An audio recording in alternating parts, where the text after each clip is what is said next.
And co-main event time, we got our first title fight on this card. It is going to be Virna Jandiroba. She's going to be taking on Mackenzie Dern. And this is a vacant title, so neither one of these ladies right now is the champion. But after they fight, we're going to have one person with the belt strapped around their waist. And Jiu-Jitsu is being represented in this one. Virna Jandiroba, Mackenzie Dern. You could argue they aren't just the two best grapplers at 115 pounds, but maybe the two best female MMA grapplers in the UFC. I know there's some other girls with high-level jiu-jitsu pedigrees, but I think Virna and Mackenzie Dern are two that have shown their jiu-jitsu ability and implemented it against really top-level fighters. But rematch from the first time these two fought in 2020.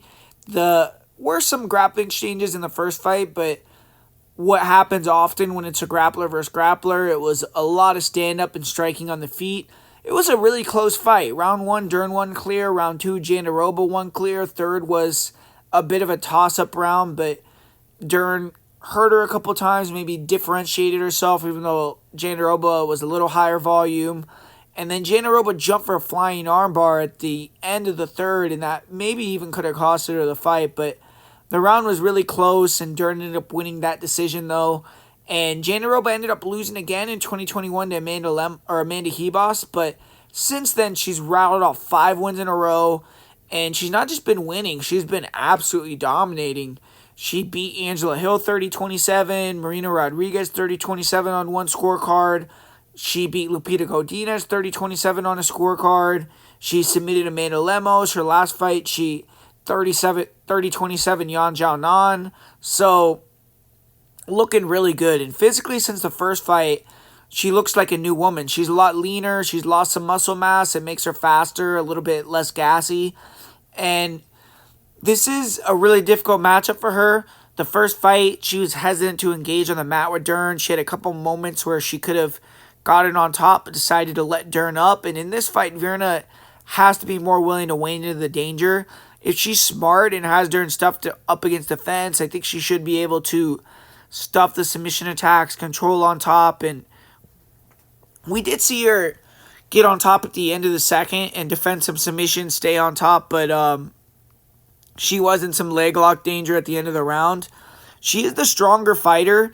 I think she needs to try to put Dern on the fence near in the clinch later in the round if she can get the takedown with short time on the clock. Use that to maybe clearly win the round, but don't give Dern a lot of time to set up any submissions. And Mackenzie Dern, though, she has to be feeling very confident. The UFC clearly wants gold around her waist, and they're giving her the chance to take it by taking out someone that she's already beaten. And Dern, since the Jandiroba fight, has been a lot more up and down. She's 5-4, but she's on a 2-fight winning streak. She looked good versus Lupita Godinez, then won in a rematch that she lost previously to Amanda Hebos, submitted her, and that was Dern's first submission win since 2020. So with Zhang vacating, it was the perfect time to throw her in a title fight here. And schedule-wise, Dern normally fights twice a year, so even though she hasn't been super active, it's what she's used to.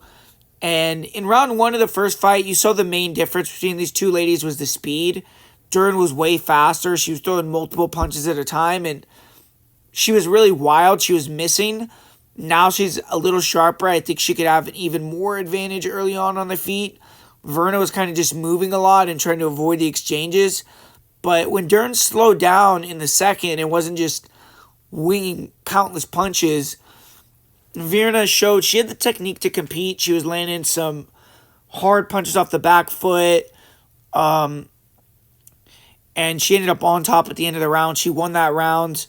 She, in my opinion, I think in this fight should throw more kicks. Body kicks, head kicks. Dern doesn't really have great defense for the kicks outside of just trying to catch them. And when she did catch Jandiroba's kicks, Jandiroba was able to stay standing, use the clinch to turn Dern and kind of get the better of it there, land nice knees. And Jandiroba needs to figure out how to make this a clinch fight or her be on top. And Dern has no issues being on bottom, so she could maybe even win the fight off her back with sweeps or a submission, but she could also run into time too. I think that Jandiroba was worried a lot about the leg attacks from Dern the first fight, but for Dern, I'm trying to just strike in this one and force a bad takedown at Jandiroba, reverse get on top, or accept the takedown, use your guard to sweep or submit. She just needs to avoid being in the clinch. I think that's the major advantage for Virna.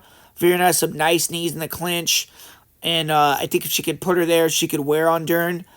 Everyone shits on Virna's cardio hard, but I think in this fight she has the ability to have the less taxing style.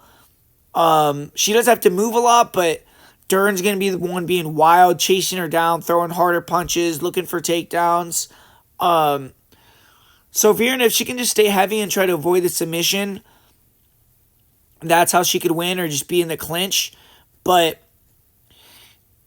at first I was kind of leaning with Virna at the price, but after further introspection, just watching more, I think that Dern should take this. I thought her striking looked better versus Godinez, and I think she can use her stand-up to hurt Virna on a few occasions, probably win the majority of the exchanges. And Virna's going to have to trust her ground game more, be perfect on top for 5 rounds. And I just don't think it's that viable of a game plan. So I'm going to say Dern wins this one. I could see a finish, later rounds, or decision. But I'm going to go with Mackenzie Dern.